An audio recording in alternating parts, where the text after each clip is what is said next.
नमस्कार साथियों। मैं हूं Pramod Kumar Kandwal, intensive spiritual track से। परमपिता परमात्मा ने मनुष्य जाति का निर्माण करने से पहले जबरदस्त होमवर्क किया है।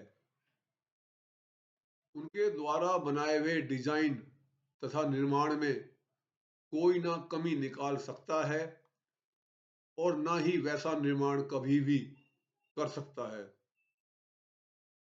उसने नाक के ऊपर आंख तथा नीचे मुंह बनाया है। यदि ये मुंह और आंख कहीं और बना देता तो कितनी तकनीकी समस्या खड़ी हो सकती थी। सर के साथ ही कान बनाए हैं ताकि प्रगति तथा मस्तिष्क में होने वाली सभी कंपन सुने जा सकें। दांत और जीभ मुंह के अंदर बनाए हैं ताकि खाने वाली चीज का स्वाद देखा जा सके तथा भोजन मुंह में आने के बाद दांतों से तुरंत चबाया भी जा सके। दांतों का शरीर के किसी और भाग से मुंह में लाकर आने की समस्या ही ना हो, क्योंकि दांत और जीभ संवेदनशील हैं। इनके मुंह के अंदर होने से इनकी सुरक्षा भी साथ में हो सके। जहां तक पुरुष और महिलाओं की सुंदरता की बात है तो भगवान ने हमारे मुंह और गाल में जन्म से ही प्राकृतिक क्रीम लगाकर भेजा है। हमारे होठों को हल्का पिंक कलर से परमानेंटली रंगा हुआ है। आंखों पर प्राकृतिक काजल लगाकर गहरा और आकर्षक बनाया हुआ है। खूबसूरती के लिए घने और लंबे बाल दिए हुए हैं। मगर फिर भी हम भगवान के द्वारा दी गई इस अद्भुत खूबसूरती से संतुष्ट नहीं हैं। हम ब्यूटी पार्लर जाकर अपने चेहरे पर बनावटी क्रीम लगवाते हैं, होठों पर भिन्न भिन्न रंगों की लिपस्टिक लगाते हैं, आंखों को काजल से भर लेते हैं, बालों के तरह तरह के डिजाइन बनवा लेते हैं। इन सब सौंदर्य प्रसाधनों की जरूरत हमें इसलिए पड़ती है कि हम साधु संतों द्वारा बताए गए दिशा निर्देशों के अनुसार अपनी जीवनचर्या नहीं बनाते, बल्कि दुर्व्यसनों का शिकार बन जाते हैं, जिससे हमारा प्राकृतिक तेज अपने आप ही नष्ट हो जाता है। फिर हमें सुंदर दिखने के लिए इन नकली चीजों का सहारा लेना पड़ता है। क्या प्रकृति खूबसूरत दिखने के लिए कोई मेकअप करती है? कभी हमने देखा है कि गुलाब का फूल अपनी प्राकृतिक सुगंध के बाद भी अपने ऊपर किसी मशहूर कंपनी का सेंट छिड़कता है? या रंग बिरंगी तितलियां फूलों पर उड़ने से पहले ब्यूटी पार्लर से सज धज कर आती हैं? पक्षियों के राजा मोर मोरनी किसी मॉल में जाकर दूल्हा दुल्हन की ड्रेस खरीद कर पहनते हैं? ये सभी अपने प्राकृतिक सौंदर्य को मरते दम तक बनाकर रखते हैं। कोई भी तितली, मोर, शेर, रंग बिरंगी चिड़िया या अन्य पशु पक्षी बूढ़े होने पर भी हमेशा सुंदर दिखते हैं। सिर्फ मनुष्य ऐसा है जो 40-50 साल की उम्र तक ही अपनी सुंदरता को काफी हद तक खो देता है। जो बहुत जरूरी था वो प्रभु ने हमें देकर भेजा है, बस हमें उसे मेंटेन करना है, जिसे हम करना नहीं चाहते। और यही कारण है कि आज पूरी दुनिया में कॉस्मेटिक्स का व्यापार दुनिया में सबसे ज्यादा होता है। घर के खर्चों में सौंदर्य प्रसाधन पर खाने और घूमने से अधिक खर्च होता है। मगर इसमें सबसे बड़ी हानि यह है कि हम सब उस परम पिता परमात्मा का जाने अनजाने अपमान करते हैं, जो इस ब्रह्मांड के सदाबहार दिव्य तथा अद्भुत निर्माता हैं। इतना कुछ करने के बाद भी हमारी सुंदरता थोड़ी देर ही बनी रहती है। यदि आप फिल्मी हीरोइन को उनके घर पर देख लें तो आप उन्हें पहचान भी नहीं पाएंगे। इसके अलावा कई वर्षों तक मुंह में हानिकारक केमिकल के बहुत दिनों तक रगड़ने के बाद हमें त्वचा के रोग तो होते ही हैं, अपनी प्राकृतिक सौंदर्यता भी नष्ट हो जाती है। आदि छोड़ सारी को धावे, सारी मिले न आधी पावे।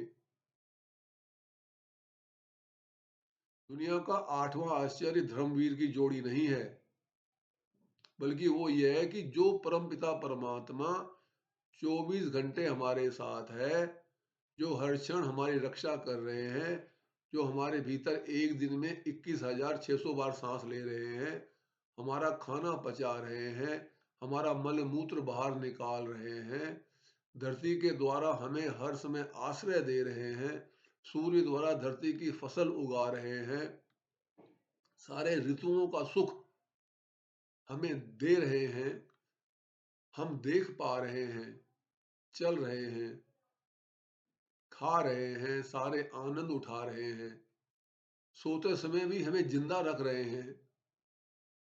उनके बिना हम एक सेकंड भी जीवित नहीं रह सकते। ये सब जानने के बावजूद भी हम एक दिन के 1440 मिनट में कितने मिनट उनके साथ रहते हैं। उनका हमारे साथ हमेशा संग और हमारा उनके साथ हमेशा असंग ही 8वां आश्चर्य है। हमें ये पता होना चाहिए कि जो परमपिता परमात्मा अनंत काल से हमारी सेवा कर रहे हैं, यदि हम उनका पूजन ना भी करें तो भी वह हमारी सेवा करते रहेंगे। यदि वह हमें छोड़ना चाहें तो भी छोड़ नहीं सकते।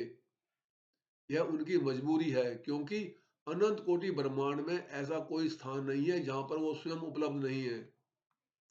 और जहां पर वो उपलब्ध हैं और यदि वहां जीवन है तो वो उस पर कृपा अवश्य करेंगे, क्योंकि हमारे लालन पालन करने का उत्तरदायित्व तो उनके हाथ में है।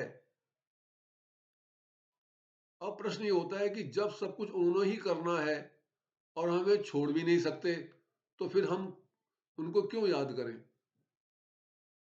भगवान कभी नहीं कहते कि आप मुझे याद करो, क्योंकि ये उनकी गरज नहीं है।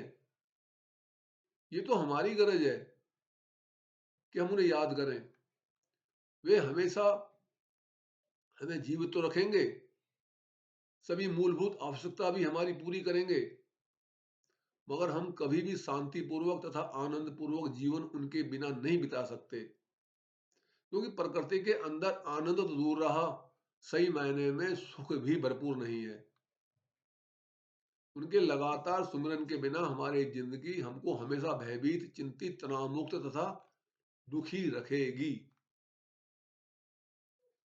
प्रभु इस सृष्टि के बनने से पहले से ही मौजूद हैं और सृष्टि समाप्त होने के बाद भी मौजूद रहेंगे। उन्होंने ही हमारी रचना की है। उसके पश्चात उन्होंने प्रकृति बनाई। ये प्रकृति उन्होंने अपने मनोरंजन के लिए बनाई थी, मगर हम रात दिन इस प्रकृति के उपभोग में ही लगे हुए हैं। आप अपने पड़ोसी के घर से बिना पूछे एक ईंट उठाकर ले आओ, तब आपको मालूम पड़ेगा कि 20 साल से एक साथ रहने वाला पड़ोसी एक छोटी सी बात पर कितना नाराज हो रहा है। और हमने तो पूरी प्रकृति को ही अपनी पर्सनल प्रॉपर्टी बना लिया है तथा इसका निर्दयता पूर्वक जमकर उपभोग करने में लगे हुए हैं। कुछ को तो ये ज्ञान भी नहीं है कि प्रकृति के आनंद से भी अनंत गुना ज्यादा आनंद परमात्मा के संग रहने से है। और जिनको इसका थोड़ा बहुत ज्ञान हो गया है, वो भी पूरे 24 घंटे उनके साथ नहीं रहते, बल्कि समाज, प्रकृति तथा इनकी वस्तुओं के उपभोग में ही अपना अधिकतर समय बिताकर अपने जीवन को धन्य समझते हैं। हम सभी परमात्मा की दयालुता और उनकी हमेशा दया करने की प्रतिबद्धता का फायदा तो उठा रहे हैं, मगर ये नहीं समझ पा रहे कि इसके बदले में हमें दुख और अशांति की कितनी बड़ी किस्त हर क्षण अनंत काल से चुकानी पड़ रही है। प्रभु संग हमेशा रहने का जो समझ ले तात्पर्य, ब्रह्मांड की कोई वस्तु नहीं होगी 8वां आश्चर्य। यदि ये वीडियो आपको ज्ञानवर्धक तथा उपयोगी लगता है तो आप इसे लाइक, कमेंट, शेयर तथा चैनल को सब्सक्राइब भी कर सकते हैं, ताकि आगे आने वाली सभी वीडियो का नोटिफिकेशन तथा उसका लाभ आपके साथ-साथ आपके प्रियजनों को भी मिलता रहे। गुरु भगवान सबका कल्याण करे।